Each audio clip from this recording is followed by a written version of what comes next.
was Shida, which was back on TV after losing her belt. She was up for her 50th win, which is a pretty impressive stat. I mean, we saw Jungle Boy hit his 50th win. That's a lot of wins, especially in a women's division that doesn't necessarily get featured that much. That's a lot of wins.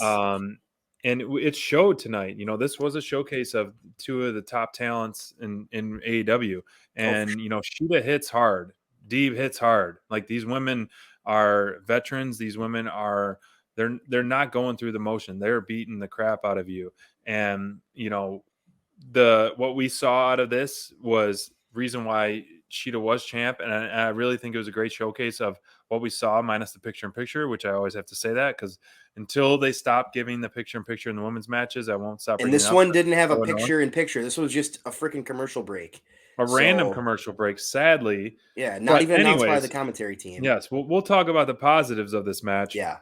The bigger story, and Crayfish has said it time and time again, a heel Deeb is one to not be messed with, because when she went all in, I mean, she's going to be such an awesome, brutal heel with her kicks and her holds and her stuff, anything she does. What she did after the match when she took the award that she did not win and hit her in the head with it. I love it. I love seeing heel Deeb. She's back from injury. Yeah. She is back on TV with her, going for a 50th win. And I think this feud continuing will be great. Or anyone who goes against Deeb, and for her to just kind of just dismantle and put some pain on them with the woman of 1,000 holds. Yeah. Oh, dude, I loved this from the beginning to end. I think their chemistry was really on point. I think this was a really good showcase for heel Deeb, because, again, the crowd with Serena, they have a hard time with her, man, because she's so good in the ring, and she's such a technician. They appreciate her in-ring stuff. So when you get to see her do this heel stuff, and get to see her featured like this and doing like that was mean, man. You beat her with her own award that she didn't even win. Right. And it's like, that was awesome. That finally turned the crowd, because the crowd was pretty split, I thought, throughout this match. But once that like hit, they could be heard around the world.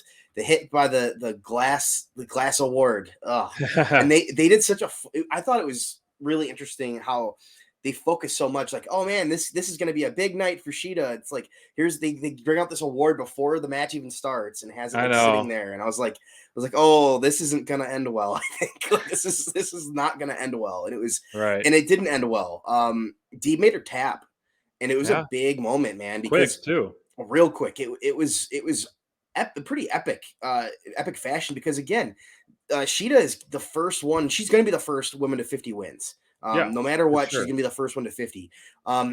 And seeing Serena Deeb kind of dominate the end of the match the way she did, it was kind of eye-opening, man. Like, she's going to be in that title picture as well. When we talk about the depth of the roster, I think the last 6 or so months have we've struggled without people like Serena Deeb and Shida being showcased, and having them both on the show. Yeah, Rio, exactly. And having them showcased, tonight, in that way was just so great. It was such a welcome back for both of them on TV. And I can't wait to see where they're at in 6 months of the women's division. I think that we're talking about, honestly, both of them are going to be future world champions. She's already been a world champion. Yeah. But I think that we're talking about 2 future world champions again, and they delivered. They did. They absolutely did.